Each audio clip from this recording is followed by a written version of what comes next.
Hello everyone, welcome back to my channel. कल हम लोग ने एनिमल किंगडम का बेसिस ऑफ क्लासिफिकेशन तक कंप्लीट कर लिया था। आज उसके आगे का टॉपिक देखेंगे। So let's start. तो हमारे पास टोटल इस चैप्टर में 11 फाइलम है और उन्हीं 11 फाइलम के बारे में इस चैप्टर में पढ़ना है। तो कौन कौन से फाइलम है आइए देखते हैं। तो पहला है पॉरीफेरा, दूसरा है सिलेंट्रेटा, तीसरा है टीनोफोरा, चौथा है प्लेटिहेल्मिन्थीज, पांचवा है एस्केल्मिन्थीज, छठवा है एनिलीडा, सातवां है ऑर्थोपोडा, आठवां है मोलस्का, नौवां है इकाइनोडर्मेटा एंड 10वां है हेमिकॉर्डेटा और 11वां है कॉर्डेटा। तो इन्हीं सब के बारे में हमको बारी बारी से पढ़ना है। उसके पहले हम लोग ये देख लेते हैं कि किस किस फाइलम में किस किस टाइप का बेसिस ऑफ क्लासिफिकेशन, किस में किस टाइप का सिमेट्री और किस में किस टाइप का सिलोम पाया जाता है। सबसे पहला जो फाइलम है वो पोरीफेरा है। पोरीफेरा में कौन सा लेवल ऑफ ऑर्गेनाइजेशन देखा जाता है? तो सेलुलर। वहीं सिलेंट्रेटा और टीनोफोरा में टिश्यू लेवल ऑफ ऑर्गेनाइजेशन देखा जाता है और प्लेटिहेल्मिन्थीज में ऑर्गन लेवल देखा जाता है और इसके बाद एस्केल्मेंथ से कॉर्डेट तक organ system level of organisation देखा जाता है। अब आते हैं सिमेट्री पे। तो पोरीफेरा एसिमेट्रिकल होता है, सिलेंट्रेटा, टीनोफोरा और एडल्ट इकाइनोडर्मेटा ये रेडियल सिमेट्री शो करते हैं। बाकी इसके अलावा जो है प्लेटिहेल्मिन्थीज से कॉर्डेट तक ये शो करते हैं बायलैटरल सिमेट्री। फिर आता है बॉडी कैविटी और सीलोम। तो सबसे पहले जो मेसोडर्म है वो प्लेटिहेल्मिन्थीज में आया था, लेकिन वो स्प्लिट नहीं कर पाया था, तो इसलिए प्लेटिहेल्मिन्थीज में एसिलोमेट कंडीशन पाया जाता है। फिर आता है एस्केल्मेंट्स। एस्केल्मेंट्स में दूसरी बार मेसोडर्म आया था और ये थोड़ा डेवलप हुआ लेकिन अच्छे से नहीं डेवलप हो पाया, तो उसमें आता है सूडोसिलोमेट। उसके बाद जो भी सारे फाइलम है वो सिलोमेट होते हैं, मतलब एनिलीडा से लेके कॉर्डेट तक सबके सब सिलोमेट हैं। एक इम्पॉर्टेंट पॉइंट याद रखना है कि जो इकाइनोडर्मेटा होता है उसके एडल्ट में रेडियल सिमेट्री पाई जाती है और उसका जो लार्वा होता है उसमें बायलैटरल सिमेट्री पाई जाती है। तो ये पॉइंट आपको याद रखना, क्वेश्चन भी इससे आ चुका है। फाइलम पोरीफेरा से। Phylum Porifera, member of these phylum are commonly known as sponges. They are generally marine and mostly asymmetrical animals. These are primitive multicellular animal and have cellular level of organization. Sponges have a water transporter canal system. Water enters through a minute pore ostia in the body wall into a canal cavity. Sponges swell from where it goes out through the osculum. This pathway of water transport is helpful in food gathering, respiratory exchange, and removal of waste. Conocyte or collar flagellated cell line the spongocoel and the canal. Digestion is intracellular. The body is supported by a skeletal made up of spicules or spongin fiber. Sexes are not separated, that is hermaphrodite. Egg and sperm are produced by the same individual. Sponges reproduce asexually by fragmentation and sexually by formation of gamete. Fertilization is internal and development is indirect and having a larva stage which is morphological distinct from adult. तो Porifera को हम लोग sponges भी बोलते हैं। क्यों? क्योंकि जो स्पॉन्ज होता है उसमें बहुत छोटे छोटे होल्स पाए जाते हैं जिसके थ्रू उसमें पानी इंटर कर जाता है और वो पानी को एब्जॉर्ब कर लेता है। उसी तरह पोरीफेरा में भी बहुत छोटे छोटे माइन्यूट पोर पाए जाते हैं जिसके थ्रू पानी उनके बॉडी में इंटर कर जाता है, इसीलिए बोला गया है कि पोरीफेरा को स्पॉन्जेस बोलते हैं। अब जो अर्थ में पहली बार एनिमेलिया आया था वो पोरीफेरा है। जो इनमें लेवल ऑफ ऑर्गेनाइजेशन होगा ये भी बहुत सिंपल होगा, इसीलिए जो पोरीफेरा है उसमें सेलुलर लेवल ऑफ ऑर्गेनाइजेशन पाया जाता है। ये तो हम लोग ने पहले ही पढ़ लिया था। अब इनकी जो बॉडी है ये एसिमेट्रिकल होती है। एसिमेट्रिकल का क्या मतलब कि अगर हम इनकी बॉडी को किसी एक प्लेन से डिवाइड कर रहे हैं तो ये दो इक्वल हाफ्स में नहीं बटेंगे। एक चीज याद रखना है कि मोस्टली एसिमेट्रिकल है, मतलब कुछ ऐसे होंगे जो सिमेट्रिकल हो सकते हैं या फिर बायलैटरल हो सकते हैं या फिर रेडियल हो सकते हैं।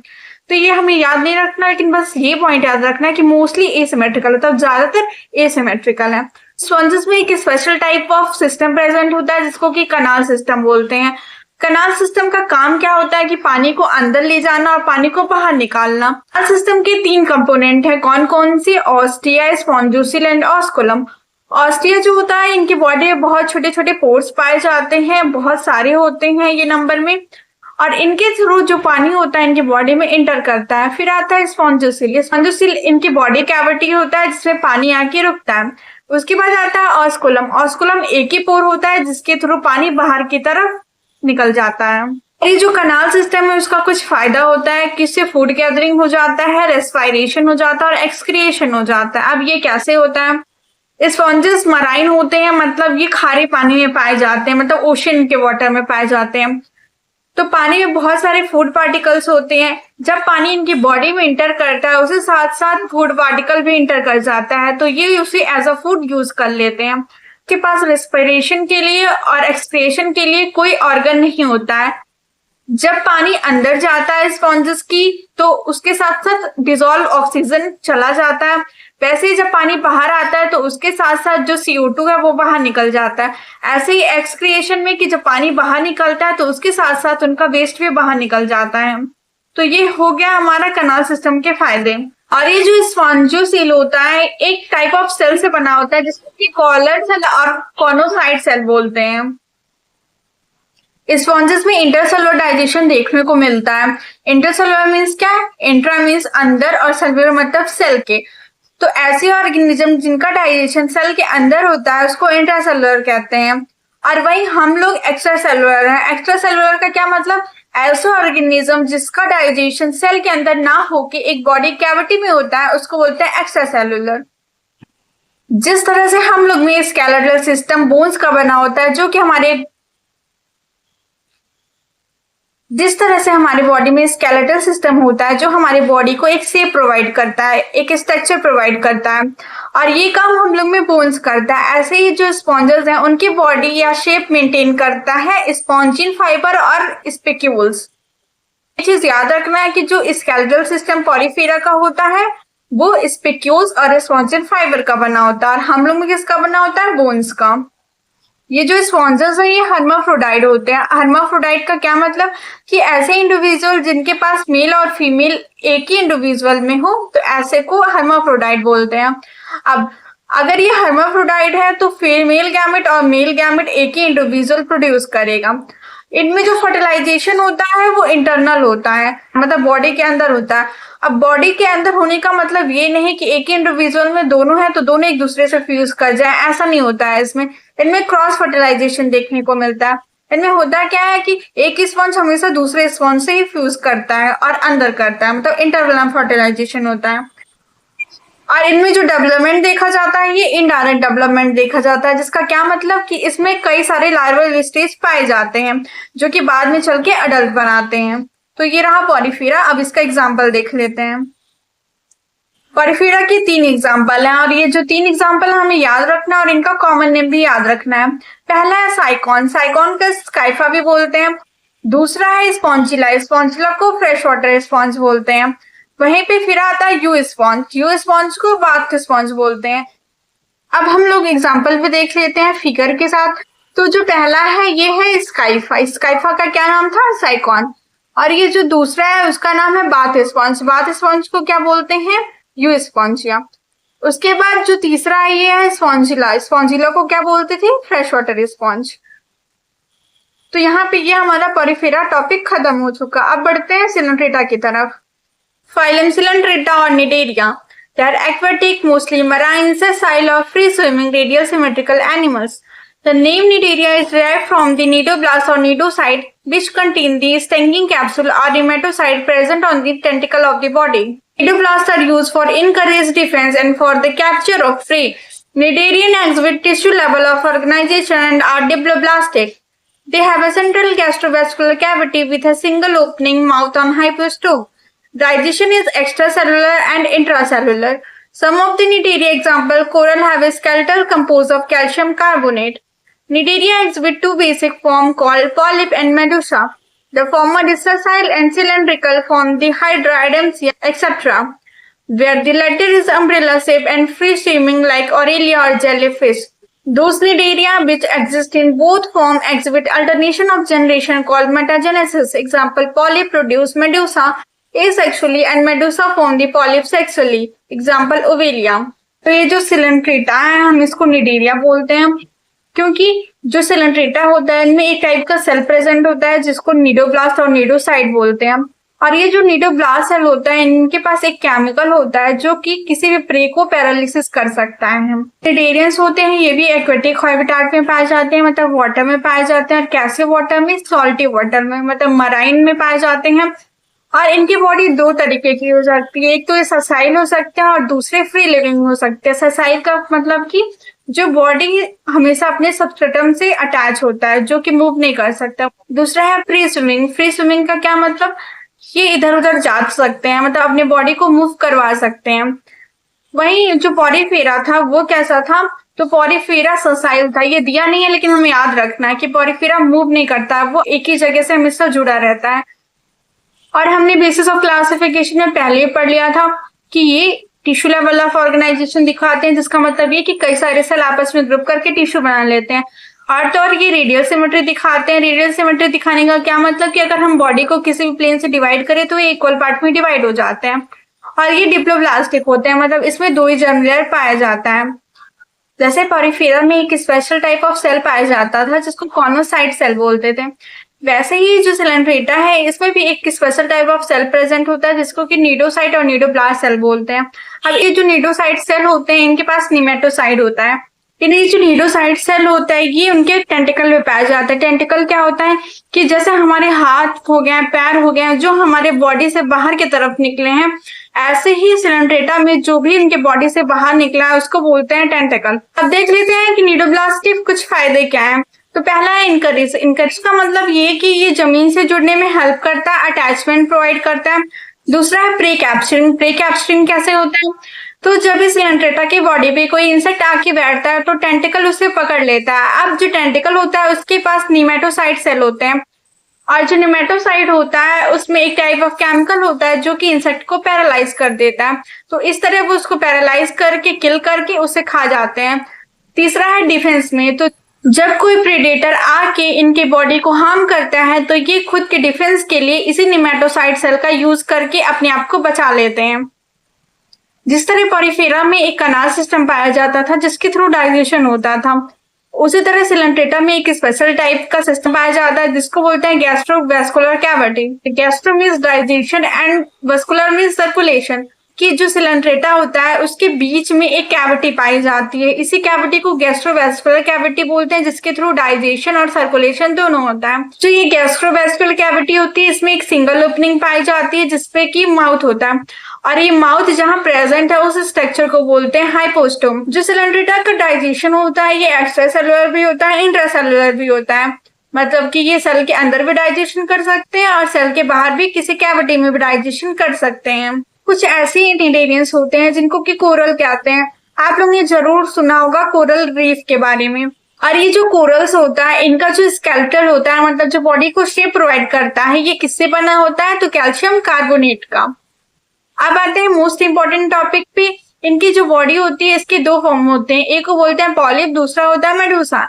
ये जो पॉलिप होता है ये सिलेंड्रिकल होता है और ये हमेशा ससाइल होता है, मतलब हमेशा जमीन से जुड़ा होता है। वहीं दूसरा होता है मेडूसा। ये जो मेडूसा होते हैं ये फ्री स्विमिंग कर जाते हैं, मतलब ये मूव कर जाते हैं, और ये जो होते हैं ये अम्ब्रेला शेप के होते हैं। कुछ ऐसे ऑर्गेनिज्म पाए जाते हैं जिनमें कि पॉलिप होता है, कुछ ऐसे ऑर्गेनिज्म होते हैं जिसमें कि मेडूसा होता है। लेकिन बस एक ऐसा ऑर्गेनिज्म है जिसमें पॉलिप और मेडूसा साथ पाए जाते हैं। पॉलिप जो है वो एसेक्सुअल रिप्रोडक्शन करके मेडूसा बनाता है, और जो मेडूसा है ये सेक्सुअल रिप्रोडक्शन करके पॉलिप बनाता है। ऐसे कंडीशन को बोलते हैं मेटाजेनेसिस। और ये जो मेटाजेनेसिस है इसका बस एक एग्जांपल ये पाया जाता है सिर्फ और सिर्फ ओबेलिया में। ऐसे ऑर्गेनिज्म जिसमें सिर्फ पॉलिप पाया जाता है तो उसके बस दो एग्जांपल है, कौन कौन से, हाइड्रा और एडेंसिया। और ऐसे ऑर्गेनिज्म जिसमें मेडूसा पाया जाता है तो उसकी भी बस एक एग्जांपल है, कौन से, ऑरेलिया, जिसको भी जेलीफिश बोलते हैं। अब आते हैं एग्जाम्पल पे। तो सारे फाइलम का हमें एग्जाम्पल याद रखना है और उनका कॉमन नेम और साइंटिफिक नेम भी साथ ही साथ याद रखते चलना है। तो पहला है फाइसीलिया। फाइसीलिया का कॉमन नेम क्या है, पुर्तगीज मैन ऑफ वॉर। दूसरा है एडम्सिया। एडम्सिया को क्या बोलते हैं, सी एनिमोन। तीसरा है पेनाटुला। पेनाटुला को क्या बोलते हैं, सी पैन। चौथा है गॉर्गोनिया। गॉर्गोनिया को क्या बोलते हैं, सी फैन। उसी तरह लास्ट है मेंड्रीना। मेंड्रीना को क्या बोलते हैं, ब्रेन कोरल्स। इसके अलावा तीन और एग्जाम्पल हैं जो कि टॉपिक के अंदर दिए थे। पहला है ओबेलिया। ओबेलिया को सी फर भी बोलते हैं, आप लोग इसे याद कर सकते हैं। फिर दूसरा ऑरेलिया। ऑरेलिया को जेलीफिश बोलते हैं। और तीसरा है हाइड्रा। अब हम फिगर को देख लेते हैं। ये जो पहला फिगर दिख रहा है इसका शेप कैसा दिख रहा है? सिलेंड्रिकल। और सिलेंड्रिकल शेप किसका होता है? पॉलिप का कि मेडूसा का? तो मेडूसा का होता है, तो ये मेडूसा है। अब मेडूसा में ये किसका एग्जाम्पल है? तो ये है ऑरेलिया। दूसरा जो एग्जाम्पल दिख रहा है इसका बॉडी कैसा दिख रहा है? सिलेंड्रिकल। सिलेंड्रिकल किसमें पाया जाता है? पॉलिप में। तो ये किसका एग्जाम्पल है? एडेम्सिया का। जो हमारे सामने एक फिगर दिख रहा है इसी को बोलते हैं cnidoblast cell. Ctenophora, commonly known as sea walnuts or comb jellies, are exclusively marine radial symmetry, diploblastic organism with tissue level of organization. The body bear 8 external rows of ciliated comb plate which help in locomotion. Digestion is both extracellular and intercellular. Bioluminescence, the property of living organism to emit light, is well marked in Ctenophora. Sexes are not separated. Reproduction takes place by sexual means. Fertilization is external with indirect development. Example Pleurobrachia and Tinoplana. Ctenophora को हम लोग सी walnuts और comb jellies बोलते हैं। Walnut का मतलब होता है अखरोट। जिस तरह से अखरोट में एक कवरिंग होता है और इसके अंदर फ्रूट पाया जाता है, उसी तरह भी टीनोफोरा का स्ट्रक्चर भी होता है कि उसमें एक कवरिंग होता है और कवरिंग के अंदर इनकी बॉडी पाई जाती है। और इनकी बॉडी जो होती है उसपे कई सारे सीलिया पाई जाती है। ये जो सीलिया है कॉम की तरह दिखता है, इसलिए इसको बोलते हैं कॉम जेलीज। एक चीज याद रखना है कि जो टीनोफोरा होता है ये सारे के सारे मराइन होता है, मतलब कोई भी ऐसा टीनोफोरा नहीं है जो कि फ्रेश वाटर में पाया जाता है। इसलिए बोलते हैं कि जो टीनोफोरा है वो मराइन होता है। हमारे पास 3 ऐसे नॉन कॉर्डेट्स हैं जिसमें कि सिर्फ और सिर्फ एक्सक्लूसिवली मराइन कंडीशन देखा जाता है। तो पहला है टीनोफोरा, दूसरा है इकाइनोडर्मेटा और हेमिकॉर्डेटा। इनमें बस और बस एक्सक्लूसिवली मराइन कंडीशन पाया जाता है, मतलब कि सिर्फ और सिर्फ सॉल्टी वाटर में पाए जाते हैं। और हमने बेसिस ऑफ क्लासिफिकेशन में पहले ही पढ़ लिया था कि इनमें टिश्यू लेवल ऑफ ऑर्गेनाइजेशन पाया जाता है और ये डिप्लोब्लास्टिक होते हैं, मतलब 2 ही जर्म लेयर होते हैं। और तीसरा ये कि ये रेडियल सिमेट्री दिखाते हैं। इनकी बॉडी के बाहर 8 सीलिया के रोज बाहर निकलते हैं जिसको कि कॉम्प्लेट बोलते हैं। ये जो कॉम्प्लेट हैं ये लोकोमोशन में हेल्प करते हैं, मतलब एक जगह से दूसरी जगह जाने में हेल्प करते हैं।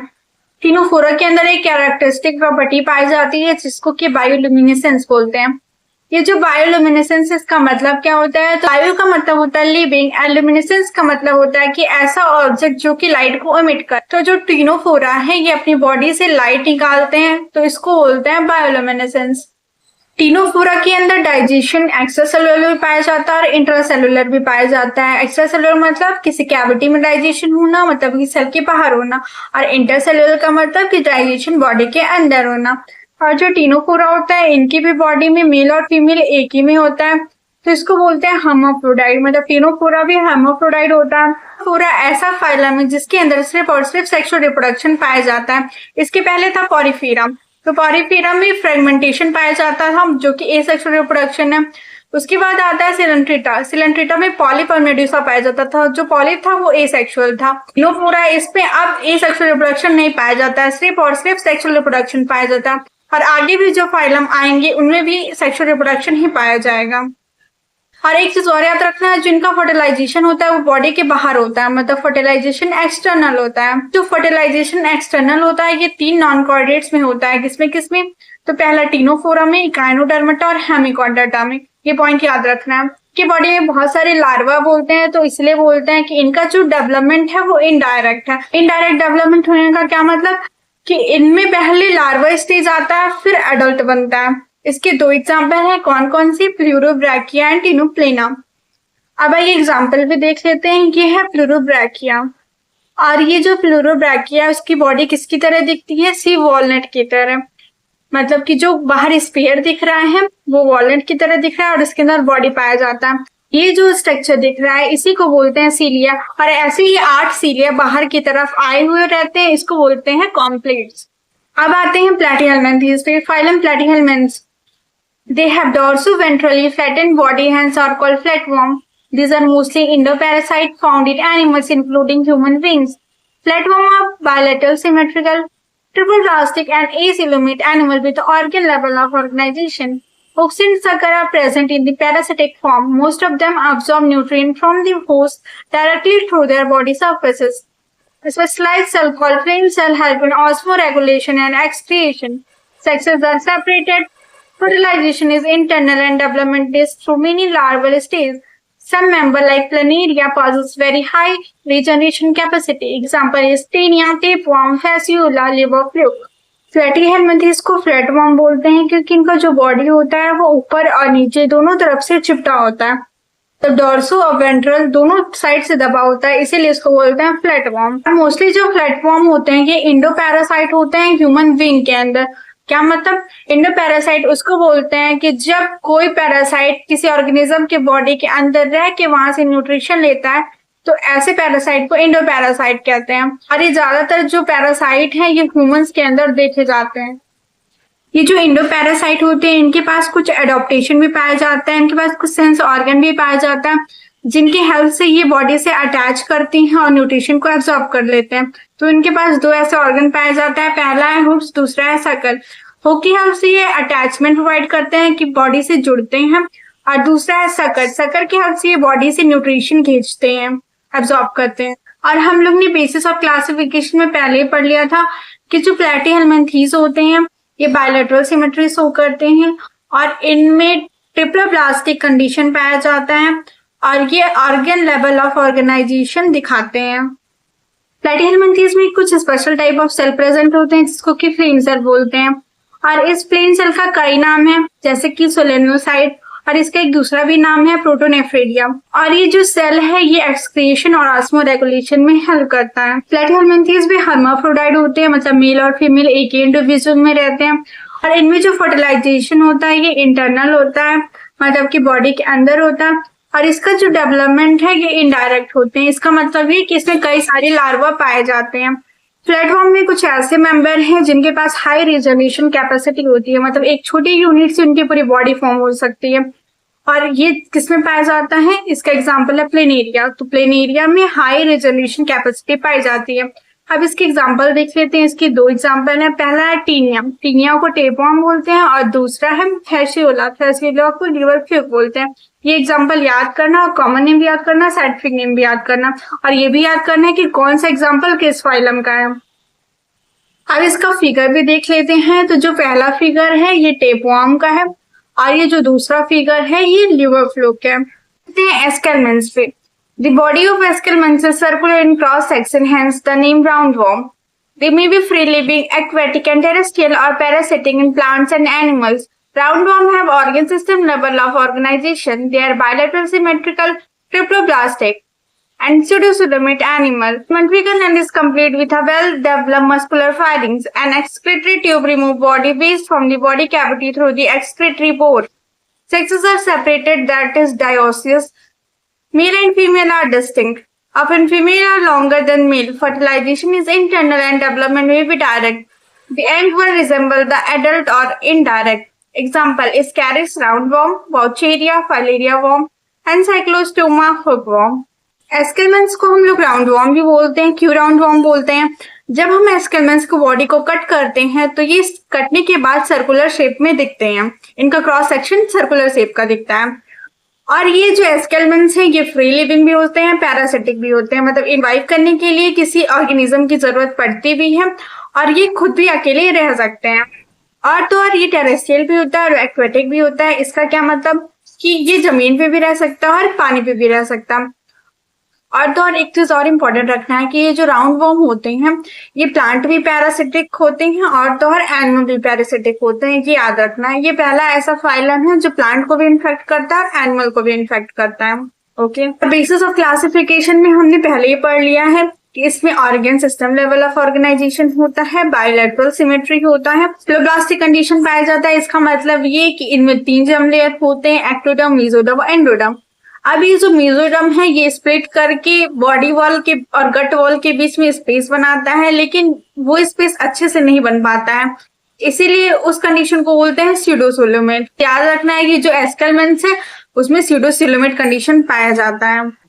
और एस्केलमेंट्स पहला ऐसा फाइलम है जिसके अंदर tube within tube condition पाया जाता है, मतलब कि इसमें 2 पोल पाए जाते हैं, एनस के लिए अलग और माउथ के लिए अलग, मतलब इसमें कंप्लीट एलिमेंट्री कैनाल देखे जाते हैं और कंप्लीट एलिमेंट्री कैनाल के साथ साथ मस्कुलर फायरिंग्स भी देखा जाता है। एक्सक्रिएशन के लिए भी एक्सक्रीटरी पोर पाया जाता है, जिसके थ्रू जो वेस्ट मटेरियल होता है वो बॉडी से बाहर निकल जाते हैं। इम्पोर्टेंट है कि जो एस्केलमेंट्स होता है पहला ऐसा फाइलम है जिसमें मेल और फीमेल अलग अलग दिखाई देते हैं, मतलब मेल फीमेल एक ही बॉडी में नहीं होते हैं। जब मेल और फीमेल अलग अलग बॉडी में होते हैं ऐसे कंडीशन को डायोसिस बोलते हैं या फिर यूनिसेक्सुअल बोलते हैं। तो याद रखना है कि एस्केलमेंट्स पहला ऐसा फाइलम है जिसमें कि फीमेल और मेल अलग अलग बॉडी में होते हैं। और जब फीमेल और मेल अलग अलग बॉडी में है तो हम इनको कैसे पहचानेंगे? बहुत सिंपल है। जो फीमेल होती है इसका साइज बहुत बड़ा होता है और जो मेल होता है उसका साइज छोटा है, तो इससे हम पहचान सकते हैं कि कौन सी फीमेल है कौन सा मेल है। इनमें जो फर्टिलाइजेशन होता है वो इंटरनल होता है, मतलब बॉडी के अंदर फ्यूजन होता है।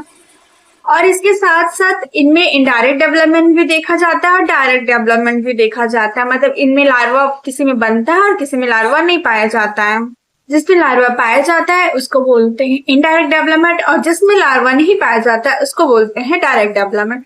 अब इसके 3 एग्जाम्पल है, वो 3 एग्जाम्पल कौन कौन से हैं? तो पहला है स्कैरिस। स्कैरिस का कॉमन नेम क्या है? Round worm. दूसरा है वाउचेरिया। वाउचेरिया को बोलते हैं फाइलेरियम।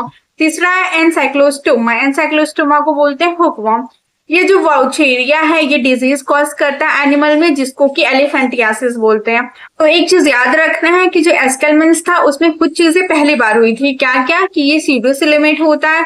दूसरा, इसमें tube within tube condition पाया जाता है, मतलब कि इसमें 2 पोर पाए जाते हैं, पहला एनस के लिए दूसरा माउथ के लिए। इसको बोलते हैं tube within tube plane. तीसरा है कि इनमें पहली बार मेल और फीमेल अलग हो गए थे। तो जो डायोसिस कंडीशन है या यूनिसेक्सुअल कंडीशन है पहली बार किसमें आया था? एस्केलमेंट्स में आया था। अब फिगर देख लेते हैं। अगर हम फिगर को ध्यान से देखें तो क्या देखते हैं कि जो मेल है उसका जो पोस्टीरियर सरफेस है वो कर्ल है, मतलब थोड़ा मुड़ा हुआ है। तो मेल में ऐसा देखा जाता है कि उसका जो पोस्टीरियर एंड होता है वो थोड़ा कर्व होता है और जो फीमेल होती है उस पर कोई कर्व नहीं पाया जाता है। सो ये था एस्केलमेंट्स। बात है फाइलम एनिलिडा पे। दे मे बी एक्वेटिक, मैराइन और फ्रेश वाटर और terrestrial, free living and sometimes parasitic. They exhibit organ system level of body organization and bilateral symmetry. They are triploblastic, metameric segmentation and coelomates animal. Their body surface is distinct, marked out into segment or metamer, and hence the phylum name Annelida. Latin annulus, little ring. They possess longitudinal circular muscle which help in locomotion. Aquatic annelids like Nereis possess lateral appendages, parapodia which help in swimming. A closed circulatory system is present. Nephridium example, Nephridium help in osmoregulation and excretion. Neural system consists of a paired ganglia connected by a lateral nerve to a double ventral nerve cord. Nereis, an aquatic form, is a dioecious, but earthworm and leech are monoecious. Reproduction is sexual. Example, Nereis, Peritima earthworm, and Heliodinaria, blood-sucking leech. Phylum Annelida. Phylum Annelida जो है कि aquatic भी हो सकते हैं, terrestrial भी हो सकते हैं।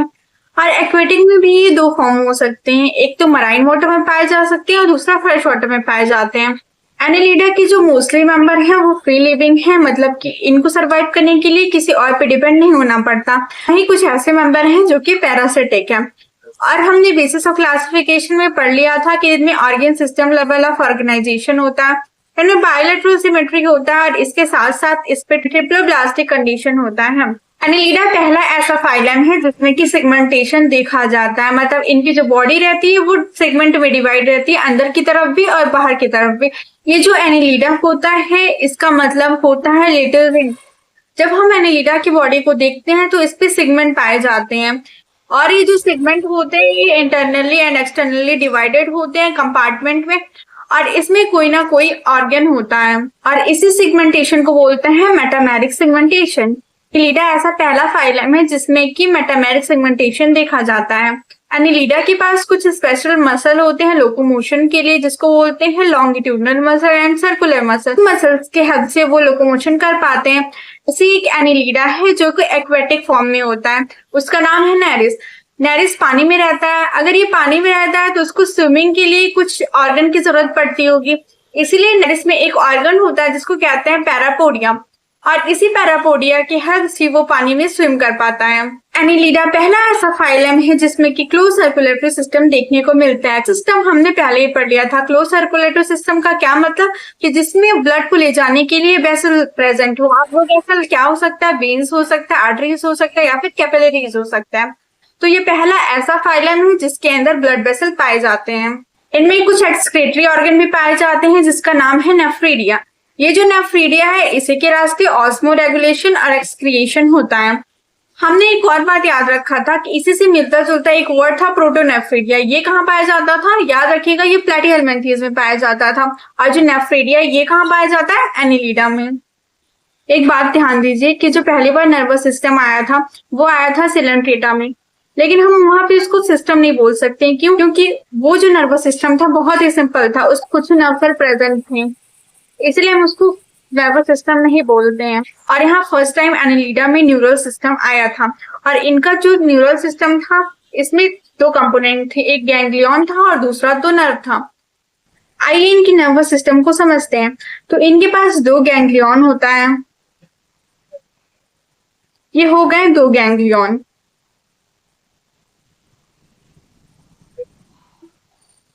और ये जो गैंग्लियन है ये एक दूसरे से लेटरल नर्व से जुड़े होते हैं, तो ये हो गया लेटरल नर्व।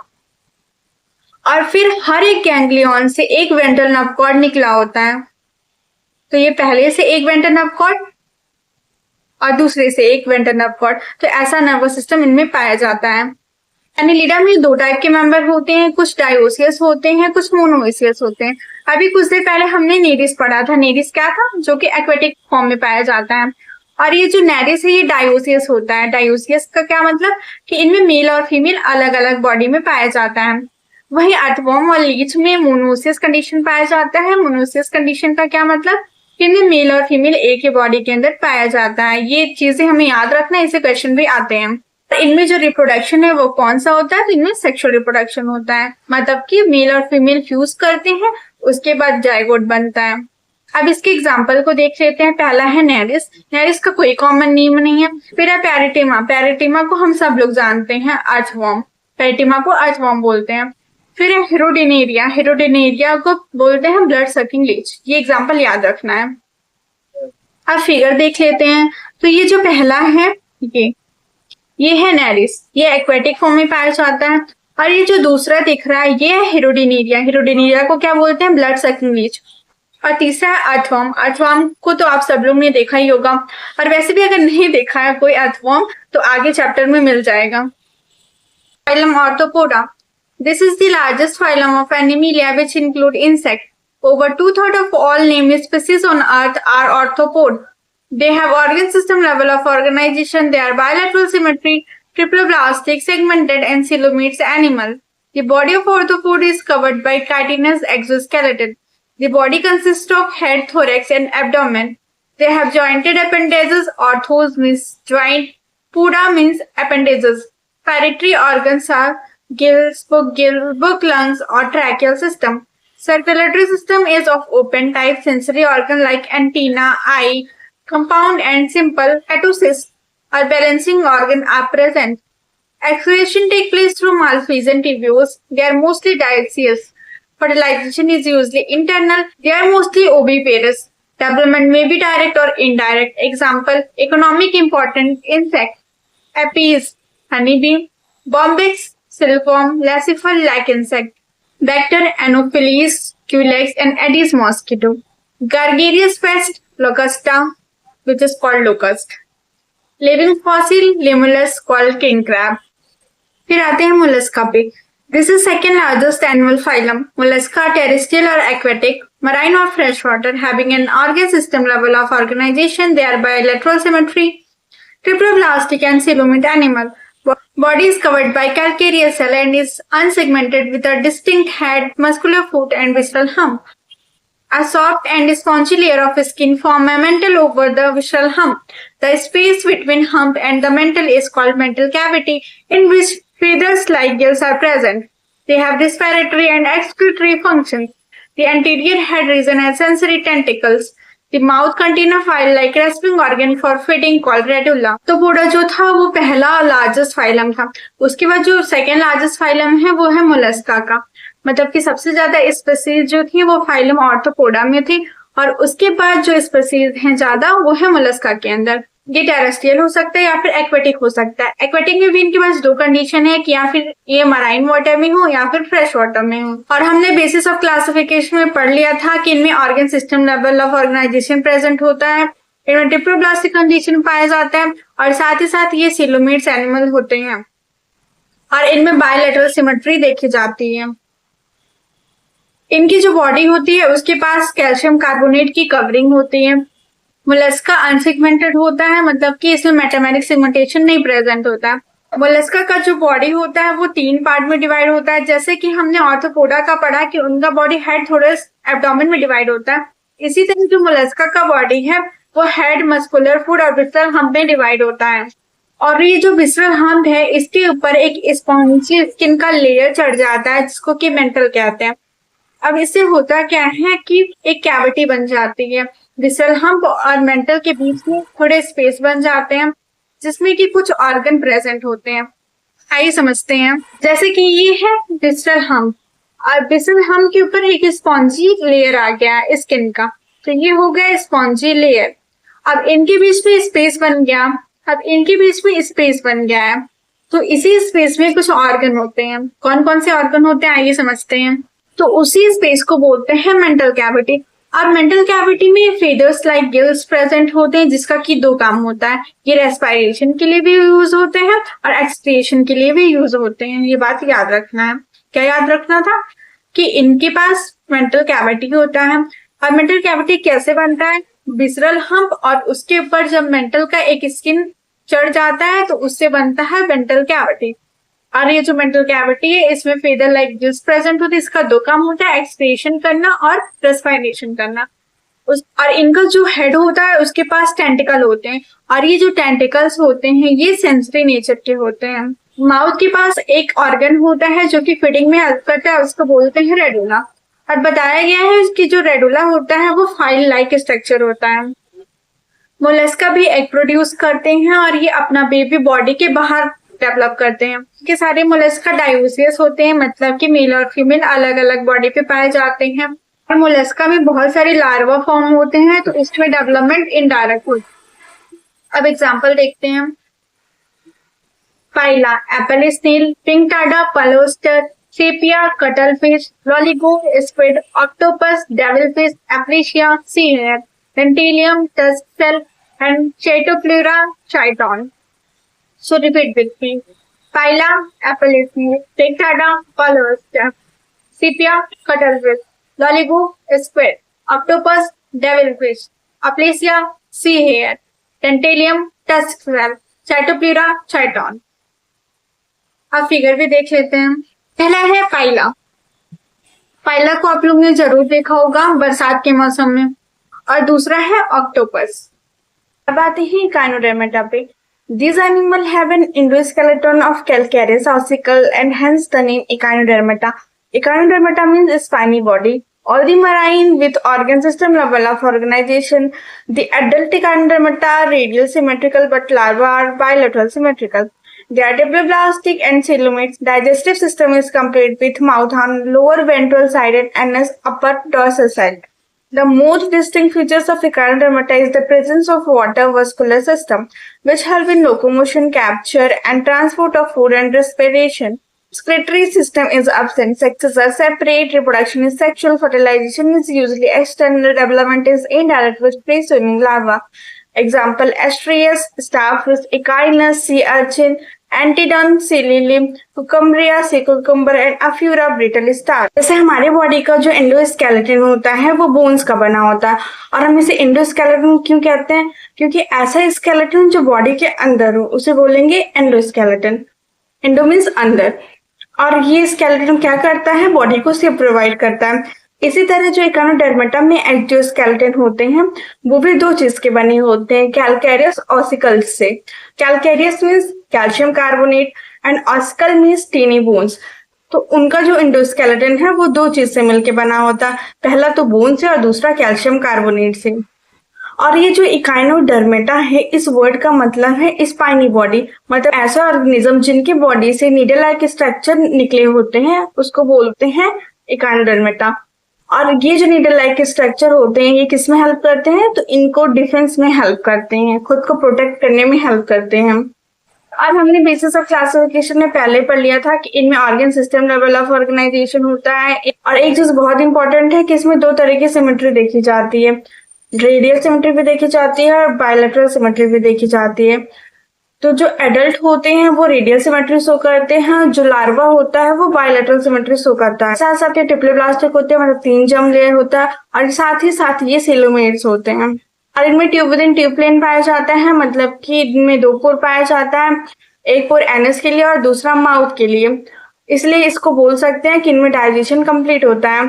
इनमें एक चीज उल्टा होता है हमारे से, इनमें एनस ऊपर प्रेजेंट होता है और जो माउथ होता है वो नीचे प्रेजेंट होता है, तो ये बात याद रखना है। जैसे हमने पहले पढ़ा था पॉरीफेरा में कि उसमें एक स्पेशल टाइप ऑफ सिस्टम होता है जिसको कनाल सिस्टम बोलते हैं, वैसे ही इकाइनोडर्मेटा में भी एक टाइप ऑफ सिस्टम प्रेजेंट होता है जिसको कि वाटर वस्कुलर सिस्टम कहते हैं। और जैसे वहां पे वाटर कनाल सिस्टम से सारा फंक्शन होता था, वैसे यहाँ पे भी वस्कुलर सिस्टम से बहुत सारा फंक्शन होगा।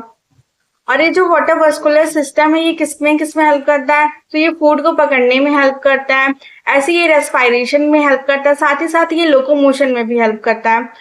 अब ये कैसे होता है, तो जैसे रेस्पिरेशन पॉरीफेरा में होता था उसी थ्रू इससे भी होता है, और जैसे वहां पे फूड कैप्चरिंग होता था वैसे सेम यहाँ भी होता है। एक बात याद रखना है कि जो वाटर कनाल सिस्टम था उससे लोकोमोशन नहीं होता था। क्यों नहीं होता था, क्योंकि पॉरीफेरा जमीन से हमेशा जुड़े रहते हैं, वो मूव नहीं कर सकते, तो उनको लोकोमोशन की जरूरत ही नहीं है। लेकिन इकाइनोडर्मेटा में क्या होता है, इनका जो वाटर वस्कुलर सिस्टम है इससे लोकोमोशन भी होता है, तो ये चीज बहुत इंपॉर्टेंट है। ये पॉइंट याद रखना है कि वाटर वस्कुलर सिस्टम का क्या फंक्शन है और जो वाटर कनाल सिस्टम है उसका क्या फंक्शन है। इनमें tube within tube body plane पाया जाता है, लेकिन इनमें एक्सक्रीटरी ऑर्गन अब्सेंट होता है। ये चीज याद रखना है कि ये ऐसा फाइलम है जिसमें एक्सक्रीटरी ऑर्गन अब्सेंट है। और इनमें भी सेक्सेस सेपरेट होते हैं, मतलब मेल और फीमेल अलग अलग बॉडी में होते हैं। और इनमें सेक्सुअल रिप्रोडक्शन पाया जाता है। इकाइनोडर्मेटा में जो फर्टिलाइजेशन होता है वो बॉडी के बाहर होता है, मतलब इनमें एक्सटर्नल फर्टिलाइजेशन पाया जाता है। इकाइनोडर्मेटा में भी बहुत सारे लार्वा पाए जाते हैं, तो इसलिए बोलते हैं कि इनका जो डेवलपमेंट है वो इनडायरेक्ट है। यहाँ पे इकाइनोडर्मेटा कंप्लीट हो गया। अब हम लोग एग्जांपल को देख लेते हैं। है एस्टेरियस स्टारफिश, दूसरा है इकाइनस सी अर्चिन, तीसरा है एंटीडॉन सी लिली, चौथा है कुकुम्बरिया, कुकुम्बरिया को क्या बोलते हैं, सी कुकुम्बर, और फ्यूरा ब्रिटल स्टार। एक बार और रिपीट करते हैं, yes, starfish, Echinus sea urchin, Antedon sea lily, Cucumaria sea cucumber और फ्यूरा ब्रिटल स्टार। आइए फिगर के साथ एग्जाम्पल भी देख लेते हैं। तो जो पहला दिख रहा है ये है स्टारफिश। स्टारफिश का क्या नाम था, एस्टेरियस। ऐसे ही जो दूसरा है ये है ब्रिटल स्टार। ब्रिटल स्टार को क्या बोलते हैं, Ophiura. Hemichordata, Hemichordatum was earlier considered as a subphylum under phylum Chordata, but now it is placed as separate phylum under non-Chordata. Hemichordates have a rudimentary structure on the collar region called stomochord, a structure similar to notochord. This phylum consists of a small group of worm-like marine animal with organ system level of organization. They are bilateral, symmetrical, triploblastic and coelomates animal. The body is cylindrical and is composed of an anterior proboscis and a collar, and the trunk system is of open type. Respiration takes place through gills. Excretory organ is proboscis gland. Sexes are separated. Fertilization is external. Development is indirect. Example are Planoglossus and Saccoglossus. Hemichordata को पहले क्वाड्रेट्स में रखा गया था, लेकिन जब बाद में पता चला कि हेमिकॉर्डेटा में नोटोकॉर्ड नहीं होता है, इनमें नोटोकॉर्ड लाइक स्ट्रक्चर प्रेजेंट होता है, तो इसको उठा के नॉन क्वाड्रेट्स में रख दिया गया हेमिकॉर्डेटा फाइलम में। और ये जो हेमिकॉर्डेटा होता है इसमें नोटोकॉर्ड लाइक स्ट्रक्चर होता है जिसको कि स्टोमोकॉर्ड कहते हैं। लेकिन ये जो स्टोमोकॉर्ड होता है ये रूडिमेंट्री होता है, मतलब कि ये फंक्शन नहीं होता है, वेस्टिजियल ऑर्गन होता है। जो हेमिकॉर्डेटा का बॉडी होता है ये वॉर्म लाइक होता है। वॉर्म लाइक मतलब क्या, कि जैसे हमने पहले राउंड वॉर्म पढ़ा था, फ्लैट वॉर्म पढ़ा था। वॉर्म का मतलब कि ऐसा ऑर्गेनिज्म जिनका जो बॉडी है बहुत स्मूथ हो और उसमें लिम्ब ना प्रेजेंट हो, वैसे ही जो सॉफ्ट बॉडी ऑर्गेनिज्म होते हैं इसमें पाए जाते हैं। और हमने बेसिस ऑफ क्लासिफिकेशन में पहले ही पढ़ लिया था कि इनमें organ system level of organisation होता है, इनमें ट्रिपल ब्लास्टिक कंडीशन होता है और इसमें बायलैटरल सिमेट्री पाया जाता है और ये सीलोमेट्स होते हैं। और ये ऐसे नॉन कॉर्डेट्स हैं जो कि एक्सक्लूसिवली मराइन होते हैं, मतलब सिर्फ और सिर्फ मराइन वाटर में पाए जाते हैं। अब मैंने पहले ही बता दिया था कि ऐसे 3 फाइलम हैं जिनमें कि मराइन कंडीशन पाया जाता है, मतलब वो सिर्फ और सिर्फ मराइन वाटर में पाए जाते हैं। तो पहला था टीनोफोरा, दूसरा था इकाइनोडर्मेटा, तीसरा है हेमिकॉर्डेटा। ये तीनों हमेशा मराइन वाटर में पाए जाएंगे। ओके, अब इनकी बॉडी को देख लेते हैं। तो जैसे ऑर्थोपोडा में इनकी बॉडी 3 ग्रुप में डिवाइडेड थी, हेड, थोरैक्स, एब्डोमेन में। ऐसे जो इनका बॉडी है प्रोबोसिस, कॉलर और ट्रंक में डिवाइडेड है और इसी प्रोबोसिस में एक्सक्रीटरी ऑर्गन प्रेजेंट होता है और जो कॉलर होता है वो ट्रंक और प्रोबोसिस को कनेक्ट करता है और ये जो प्रोबोसिस होता है ये उसका हेड होता है। इनमें सर्कुलेटरी सिस्टम ओपन देखे जाते हैं। जैसे ऑर्थोपोडा में सर्कुलेटरी सिस्टम ओपन था, मतलब कि इनमें ब्लड को ले जाने के लिए कोई ब्लड वेसल नहीं था, वैसे इनमें भी ब्लड को ले जाने के लिए कोई वस्कुलर सिस्टम नहीं पाया जाता है। और ये एक्वेटिक होते हैं तो इनमें रेस्पिरेशन के लिए गिल्स होता है। इनके जो सेक्सेस है वो सेपरेट होते हैं। हमने कई बार पढ़ लिया है कि सेक्सेस सेपरेट होने का मतलब कि मेल और फीमेल अलग अलग बॉडी में है। और इनमें जो फर्टिलाइजेशन होता है ये एक्सटर्नल होता है, ये याद रखना है हमें, क्योंकि इससे पहले हमने 2 और फाइलम पढ़ा था जिसमें सिर्फ और सिर्फ एक्सटर्नल फर्टिलाइजेशन होता है। तो ऐसे 3 फाइलम है, कौन कौन से? टीनोफोरा, इकाइनोडर्मेटा और हेमिकॉर्डेटा। इसमें सिर्फ और सिर्फ एक्सटर्नल फर्टिलाइजेशन पाया जाता है। इनका जो डेवलपमेंट है वो इनडायरेक्ट है, मतलब कि इनमें लार्वा बनता है और इसके 2 एग्जांपल है, कौन कौन से? डेलेनोक्लासिस एंड साइकोग्लॉसिस। ये फिगर को देख लेते हैं। ये जो हेड दिख रहा है यही है प्रोबोसिस और इसमें होता है एक्सक्रीटरी ऑर्गन। और ये जो कॉलर दिख रहा है ये कॉलर क्या करता है? ये हेड को और ट्रंक को कनेक्ट करता है और ये रहा इसका ट्रंक। तो फिगर याद रखिएगा, ये किसका फिगर है? डेलेनोक्लासिस का। अब ये लेक्चर हम एंड करते हैं। हमने इस लेक्चर में नॉन कॉर्डेट्स के बारे में पढ़ा है। इसके बाद जो वीडियो आएगा वो आएगा कॉर्डेट्स के बारे में। ऐसी और वीडियोस के लिए please subscribe to my channel, like, comment and share.